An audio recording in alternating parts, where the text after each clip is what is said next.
boas-vindas, né, a todos. Desejo muita saúde também a todos nós. Então, o Alpha trouxe essa plataforma para a gente, né, a gente vai utilizar da ferramenta do Google Class também, então, para dar continuidade nos estudos, né. É muito importante essas ferramentas virtuais que têm interatividade, então eu peço para vocês que tirem suas dúvidas, postem todas as dúvidas que vocês tiverem, tá, para a gente esclarecer tudo da melhor forma, tá bom? Então, o título aí que começa, o título da apostila de vocês, capítulo 5, né? Começa por que os corpos tendem a permanecer em movimento, o que acontece, né? Por que existe essa tendência de permanecer em movimento? Muito bem, então vamos lá. Vamos começar com uma situação aqui de vocês. Hoje pela manhã, né, vamos dar uma situação prática. Foi fácil ou foi difícil sair da cama? Né? A tendência natural do ser humano é continuar no repouso. Então, provavelmente, para muitos, né, às vezes está meio friozinho ali, a tendência é continuar na cama, tal, dormindo, né? A não ser que venha uma força, né, externa, um agente externo, e haja sobre você, filho, vamos lá, levante, né? Para que você levante e saia da situação de repouso. Né? Então, são duas situações que a gente tem. A tendência de permanecer em repouso ou a tendência de continuar o movimento de forma retilínea e uniforme, tá? O movimento retilíneo uniforme, que seria um movimento com velocidade constante.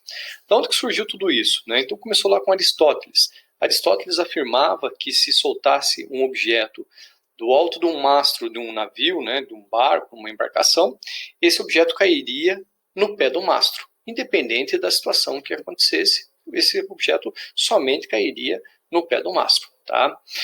E aí veio depois, com o tempo, né, Aristóteles grego, né, Galileu Galilei, conhecido como o pai da física moderna, trouxe a experimentação, metodologia científica, né? E aí ele falou, não, isso não está certo, tem alguma coisa errada aí. Introduziu primeira vez o conceito de inércia, tá? E aí, com essa introdução do conceito de inércia, falando sobre o movimento dos corpos, a tendência e tudo mais, veio Isaac Newton e fechou com suas 3 leis. Entre essas 3 leis, a primeira seria a lei da inércia, tá? Então é essa tendência que eu falei para vocês, a tendência de permanecer em repouso ou manter o movimento de forma retilínea e uniforme, tá? No caso da inércia, a gente tem uma relação aí com a massa do corpo, tá? Não pode esquecer, relação com a massa do corpo. Muito bem. Vamos lá, as 3 leis de Newton, quais são? A primeira, inércia, a segunda, princípio fundamental da dinâmica, a segunda lei de Newton, né, PFD, muitos livros, muitos lugares vocês vão encontrar em apostilas PFD, tá, princípio fundamental da dinâmica, e a terceira, né, ação e reação, tá, ação e reação. Toda ação tem uma reação, tal, né, com mesma intensidade, mesma direção, porém sentidos contrários, tá? Então aí são as 3 leis de Newton. Muito bem. Agora eu vou deixar para vocês uma super dica aí, muito importante, tá? Quando a gente fala de movimento. Um corpo está em movimento ou repouso? Faço a pergunta para vocês, né? Provavelmente passa pela cabeça. Se eu perguntar para vocês, hoje, agora, nesse exato momento, você está em movimento ou repouso? Aí você vai dizer, não, eu estou em repouso, estou sentado na minha cadeira assistindo a videoaula do professor, né? Estou em repouso. Cuidado, tá? Então, a super dica que eu deixo para vocês, nunca esquecer de perguntar sempre qual é o referencial desse corpo. Então, sempre tem que perguntar, fazer o questionamento. Qual é o referencial? Né? Em relação a quê? Né? Qual é a referência? Em relação a quê? Em relação à cadeira. Então estou em repouso. Mas em relação à lua. Opa, já muda a questão do referencial. Vai mudar a situação de repouso e movimento. Depois eu vou passar para vocês rapidinho, né, a diferença entre referenciais inerciais e não inerciais também. Tá? Continuando. Quantidade de matéria. Então, como falei para vocês, a inércia está diretamente relacionada à quantidade de matéria, que seria a massa do corpo. Tá? Quem acaba arrastando quem? Olha aqui essa situação. Né? Quem acaba arrastando quem? 2 carros, um caminhão, né, e um carro, se colidem. Né? E aí, nessa colisão, quem acaba empurrando, claro, é o caminhão. Por que ele acaba empurrando? Porque ele tem maior massa. Tá? Então, a situação inercial do carro. Tá? Então, por quê? Porque ele possui maior massa, né? Então é muito mais difícil você parar um caminhão que está em uma certa velocidade do que parar uma Ferrari, né? Então, são situações diferentes aí. Então, a inércia está relacionada à massa, tá joia? Quantidade de movimento. Então, também, né, a gente tem aí relacionado à inércia a questão da quantidade de movimento, que seria a massa, o que seria a quantidade de movimento, né? A massa, e aqui, olha só, e a velocidade. São duas grandezas envolvidas aqui, tá? Opa, vamos voltar lá. Então, são as duas grandezas envolvidas lá, tá? A quantidade de movimento seria a massa e a velocidade, tá joia? Então, é uma determinada massa que adquire uma certa velocidade. Energias envolvidas em um acidente. Então, eu coloquei aqui para vocês o crash test, né? Então, de um Camaro que foi em direção a uma parede, né? E aí você vê ali o impacto, né? Quais são as energias envolvidas durante o impacto de um carro. A gente tem energia cinética, que cinética está relacionada ao movimento. A gente tem energia sonora, quando se acontece um acidente, você ouve de longe que está acontecendo um acidente, você, né, ouve o estrondo e sabe, opa, né, deve ter acontecido alguma coisa. Né? Potencial, o que seria potencial? Está relacionado à energia armazenada. Então, se você tem uma mola, estica essa mola, quando você solta, você acaba desprendendo essa energia armazenada. Tá? Energia térmica, então acaba acontecendo aquecimento também, né, dependendo da colisão ali, e energia elástica e outras formas de energia também que a gente tem aí. Tá? Então são várias formas de energia. Muitas vezes pensa-se somente em uma forma de energia. Né? Então são várias que a gente tem aí também. Tá joia? Continuando lá. Só desabilitar aqui.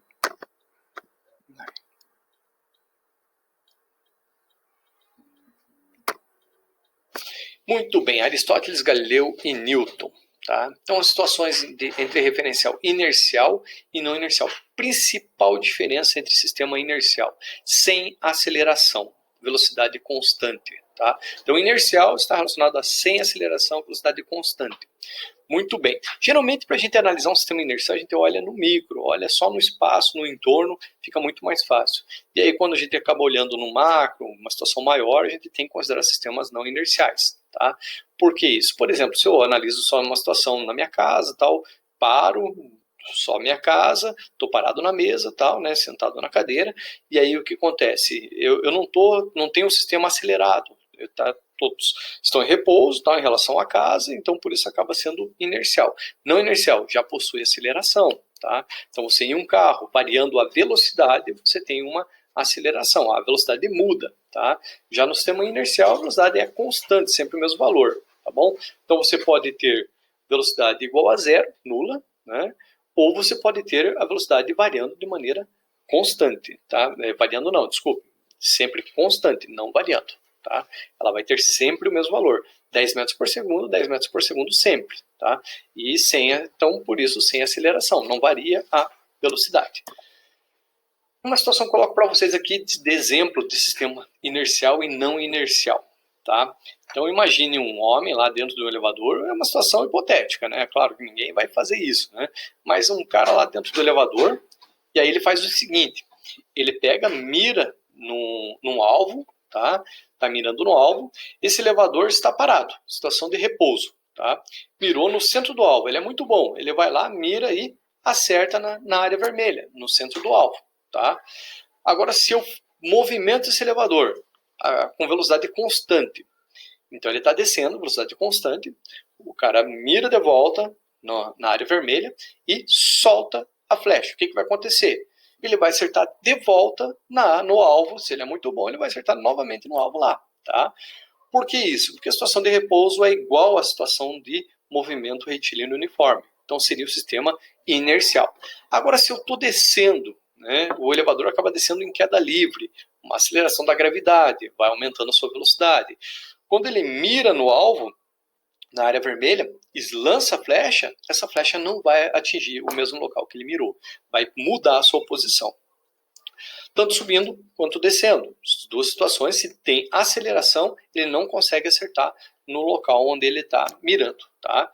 Então, uma situação de sistema inercial e não inercial. Possui aceleração, sistema não inercial. Tá joia?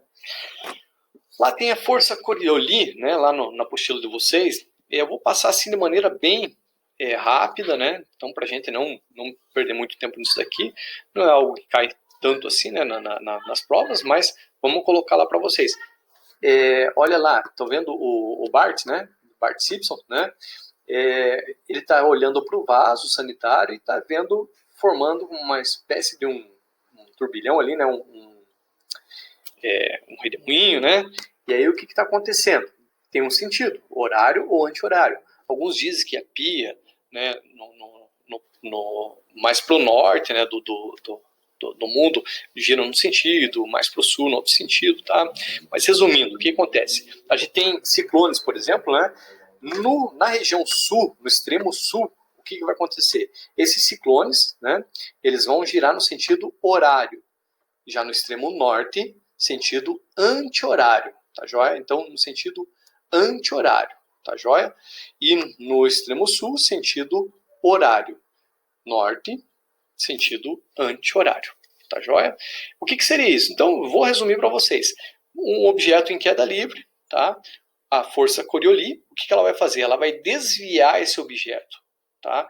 Então, ela vai desviar esse objeto. Quando ela desvia, ela acaba fazendo ele girar num sentido ou no outro sentido devido a esse desvio, tá bom? De maneira, assim, bem superficial para vocês, tá bom? Que é o que vocês precisam por enquanto, beleza? Continuando, então. Força centrífuga. Então, força centrífuga, né? Alguns dizem que ela não existe, ela é só uma suposição, né? Seria o contrário da força centrípeta, né? Então, força centrípeta, sim, né? É uma força direcionada para o centro, né, da circunferência. Já a força centrífuga, o que seria? Nada mais, nada menos do que a própria inércia, né? Então, a inércia é que faz com que os corpos saiam em linha reta. Imagine uma curva, tá, a curva, e de repente você tem um objeto na parte de trás do carro e a porta acaba abrindo. Está com problema, a porta do carro acaba abrindo. Esse objeto é lançado para fora da curva. Então você vai continuar a curva e o objeto sai em linha reta. A gente diz sai pela tangente. Vai fazer uma curva, pode ver, a tendência é você ir para o lado onde tem a curva. Então tem que tomar muito cuidado, né? Até por isso sempre usar o cinto de segurança devido à inércia. Lembrei agora de um fato interessante também. Os carros mais antigos não tinham encosto de cabeça. Né?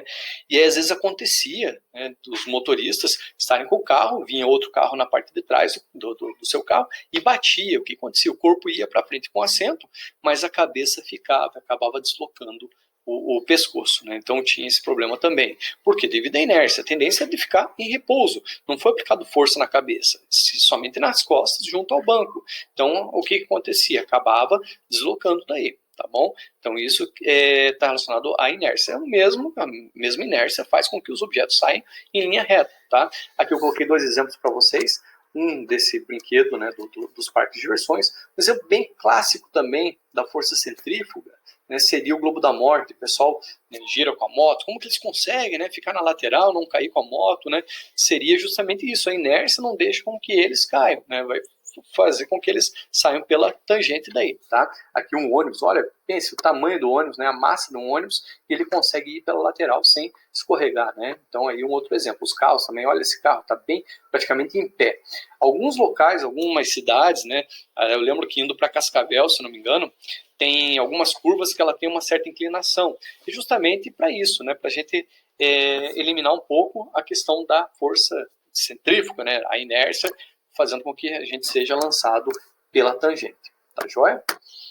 Muito bem, exemplos da lei de inércia. Aqui tem um rapazinho que freou o freio da frente da bicicleta, deu problema ali, e aí acabou sendo lançado. Outro pelo cachorro, né? E aí foi lançado à frente. Um cavaleiro também que está com seu cavalo, o cavalo parou de repente, e aí o que vai acontecer? Ele é lançado para frente. Então, porque a tendência é de continuar o movimento, tá? Essa tendência. Outro exemplo que está aqui, ó, da folha. Movimentou a folha, o que vai acontecer? A moeda vai ficar em cima da folha. E você movimentou a folha, a tendência da moeda é continuar em cima da folha. Dentro do ônibus, né, o pessoal, às vezes, o motorista freia, de repente, a tendência é todo mundo ir para frente, né? Ou acelera, né? Você está, por exemplo, no Fórmula 1 lá, e aí, pense, é uma situação bacana, está dentro do Fórmula 1, vai pilotar o Fórmula 1. E aí dá aquela aceleração, né? Acelera ali, pisa no acelerador, ele sai de repente, e o que acontece? Você gruda no banco para trás, né? Por quê? Devido à inércia também. Aí eu quero fixar o cabo no martelo. O que vai acontecer? Muitos, né, fazem o seguinte, pegam o cabo do martelo e batem em cima de uma mesa. Aí qual que é a tendência? É do martelo descer, né? Porque você está batendo, a tendência é do martelo e entrar na parte do carro daí, tá? Seria um exemplo da inércia também, tá joia? Gente, meu muito obrigado, né? Abraço a todos. Tirem todas as dúvidas que vocês tiverem aí, né? Muita saúde também a todos, volto a dizer, né? Que a gente retorne logo às nossas atividades normais. Feito, pessoal. Abração, hein? Tchau, tchau.